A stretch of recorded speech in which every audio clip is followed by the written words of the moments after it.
Bien, continuamos con la central de informaciones en RPP Televisión. Son las 3 de la tarde con 21 minutos. Tenemos en nuestra mesa de conducción al señor Luis Egochiaga, él es gerente general de activos mineros. Esta empresa ha iniciado luego de 60 años, según lo que hemos estado averiguando, un trabajo de remediación de algunos ríos, cuencas en nuestro país. Se ha iniciado esta labor en algunas zonas de Pasco y también Junín. Así es. ¿Qué tal? ¿Cómo está? Muy buenas tardes. Muy buenas tardes, Jorge. Bueno, cuéntenos de qué se trata este trabajo y por qué se han demorado 6 décadas para iniciar estas labores de remediación del medio ambiente, del hábitat en esta zona. De acuerdo, son buenas preguntas, Jorge, y me da pie para agradecer este espacio en el que se puede poner sobre la mesa un trabajo que el Estado ha venido realizando desde hace pocos años. Este año cumplimos 10 años de trabajos en activos mineros. En realidad se forman activos mineros en julio del año 2006 como una respuesta del país al tema de los pasivos ambientales mineros. Dentro de la temática de los pasivos ambientales que generan todas las actividades humanas, urbanismo, pesca, minería, hidrocarburos, todas las actividades hemos generado pasivos ambientales, y Activos Mineros se crea para atender específicamente los pasivos ambientales mineros. El año 2004 casi se completa el inventario de pasivos ambientales de minería, que a estas alturas están bordeando los 9.000 pasivos en casi todo el país. Terrible. Principalmente en la zona andina, que es donde se ha desarrollado mayormente la minería. En realidad, 9.000 es un número bastante alto, Así es, ¿no? Ahora, ¿por qué asume el Estado, a través de Activos Mineros, esta responsabilidad? Porque alrededor de esos años, ¿no?, las nuevas inversiones y las nuevas tendencias mundiales pedían que el país tuviera una respuesta con respecto a quién iba a hacerse cargo de todos esos pasivos. Y se decide formar esta empresa como una asunción de responsabilidad. El Estado hace un mea culpa de cuando fue actividad minera, principalmente con Centromin, y cuando dejó operar a las compañías mineras. El estado del arte, la indiferencia, la falta de conocimiento, de tecnología, llevó a que se generaran todos esos pasivos. Entonces nos empiezan a encargar por ex unidades mineras una serie de pasivos por grupos. En total, unos 85 proyectos que abarcan más o menos 600 pasivos en 8 regiones del país. Y nos asignan fondos para hacer estudios, obras y el mantenimiento y sostenimiento de los pasivos ya remediados. En el caso que mencionas, por ejemplo, que es la cabecera del lago Chinchaycocha, el lago Junín, su nombre propio es Chinchaycocha, es un pasivo que efectivamente data de los 60 años, que se genera la actividad minera empezada por la Cerro de Pasco Corporation en la zona de Cerro de Pasco. Después continuaron empresas privadas, continuó Centromin y finalmente le entregan a Activos Mineros una cantidad de pasivos. El delta Upamayo es la cabecera del lago Chinchaycocha, es el río San Juan que desemboca en el lago y después forma el río Mantar. En ese delta se han depositado durante 60 años sedimentos propios de la actividad minera. El año 99, que estuve formando parte del Consejo Nacional del Ambiente, logro insertar por primera vez en una agenda ambiental regional la remediación del lago Chinchaycocha, la cabecera del lago Chinchaycocha. Y después de 14 años tengo el honor, el orgullo realmente de poder echar a andar este proyecto que se inició en diciembre del año pasado. Bueno, felizmente que no podía esperar más, sin duda, de los 9.000 pasivos que usted me indica a nivel nacional que se ha iniciado con esto. ¿Por qué razón se ha iniciado con estos puntos en particular, esta zona entre Junín y Pasco? Los 9.000 pasivos ¿Qué evaluaciones han hecho previamente? Exactamente. Se escoge con el Ministerio de Energía y Minas un total de más o menos 500, 600 pasivos en estas 8 regiones, que por el impacto que tienen sobre las actividades que se desarrollan alrededor de ellos, tienen consecuencias a la salud, a las actividades económicas de las poblaciones. Entonces se van priorizando y se van agrupando en más o menos 85 proyectos, de los cuales ya venimos ejecutando varios de ellos. El delta Upamayo es importante porque es actualmente la mayor remediación ambiental de actividad minera pública-privada. Estamos a cargo de esa remediación 4 empresas. La empresa minera Volcan, la sociedad minera El Rocal, Aurex y nosotros.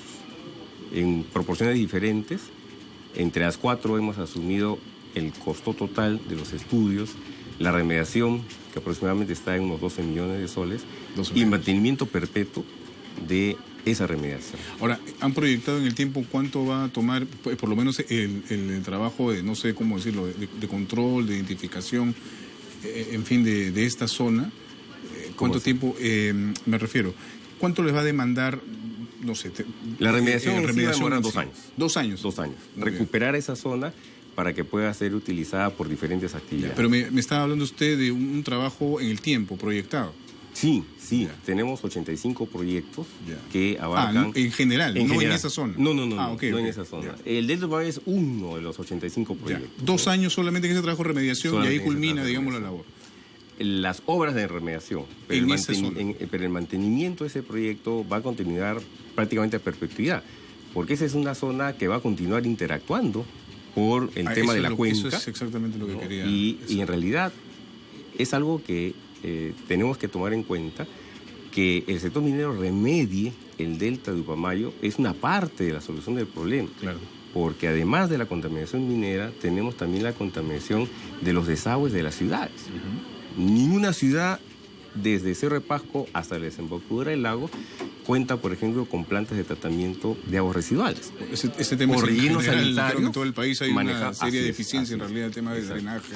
Y el tema de las Esa aguas solución. residuales domésticas ha pasado a ser uno de los principales temas de preocupación por el impacto que tiene sobre el ambiente y sobre las actividades de las personas. ¿Y cuál es la población que existe alrededor de estos En realidad, residuos? en el delta propiamente dicho, no existe una población importante. Ajá. Lo que sucede es que esa cabecera influye sobre toda la vida del lago.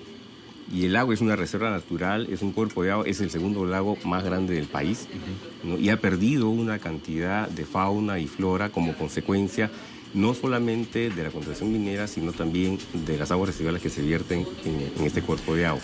Ahora, ¿usted ha podido escuchar en algún momento lo que va a esta campaña, propuestas de los diversos candidatos respecto a este tipo de labores? En de realidad muy preservar poco. En realidad muy el poco, medio ¿no? De lo que hemos ambiente, revisado trabajos de las sostenibles en el tiempo. plataformas de las 19 propuestas, hemos encontrado solamente una, que hace una referencia, sí directa, porque habla acerca de enfrentar el tema de los pasivos ambientales en general, fortalecer las capacidades técnicas del gobierno para poderlos enfrentar y gestionar mejor, ¿no? Entonces, una de 19 realmente nos preocupa, porque si queremos hacer un diagnóstico de la situación del país, el dejar de lado, en general, no solamente mineros, en general los pasivos ambientales, es dejar de lado parte importante de la foto.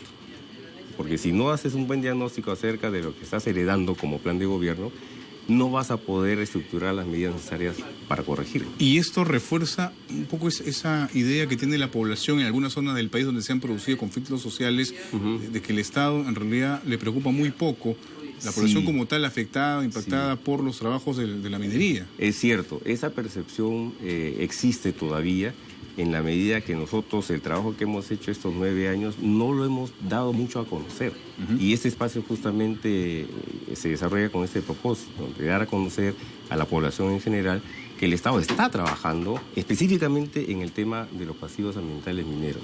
Por ejemplo, en La Oroya, donde es el frente en el que más hemos trabajado por el tema de la acumulación de las emisiones de la actividad del complejo metalúrgico, hemos iniciado la remediación en el año 2010. Después de el año 1922 se instala la fundición de La Oroya. Hasta el 2010 no se hizo ningún trabajo de remediación de todos esos sedimentos que se acumularon en el suelo. Empezamos por hacer un estudio que hizo un muestreo de suelos sobre 300.000 hectáreas alrededor del complejo para determinar el grado de concentración de metales depositados en el suelo.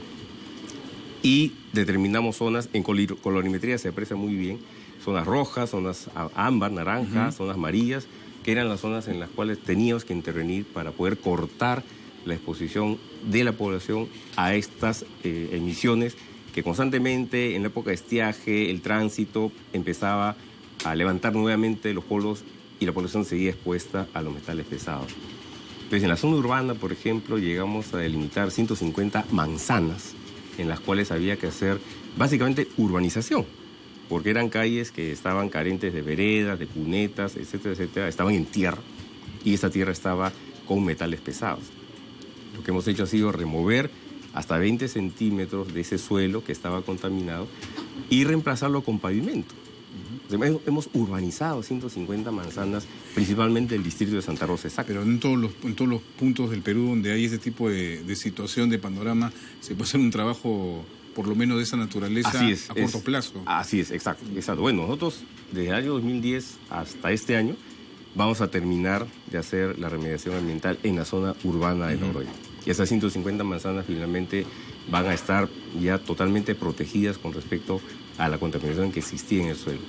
Nos va a quedar todavía la zona rural, que son más o menos unas 10.000 hectáreas de área rural, en la que vamos a hacer básicamente recuperación de suelos, recuperación de pastizales y cobertura vegetal en aquellas zonas donde hay todavía exposición. No vamos a poder hacer una remoción de suelos efectivamente por la extensión, son más de 10.000 hectáreas.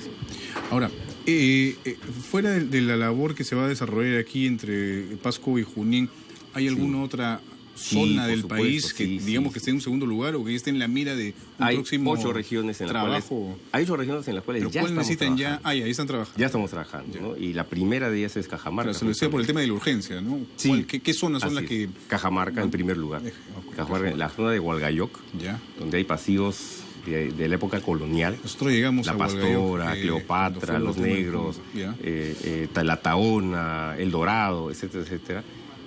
La zona de Michiquillay, ¿no? Estamos interviniendo pasivos ya de épocas antiguas y pasivos que ha dejado la actividad minera reciente. Por ejemplo, en el caso de Michiquillay tenemos las plataformas que instaló Anglo American para hacer la exploración.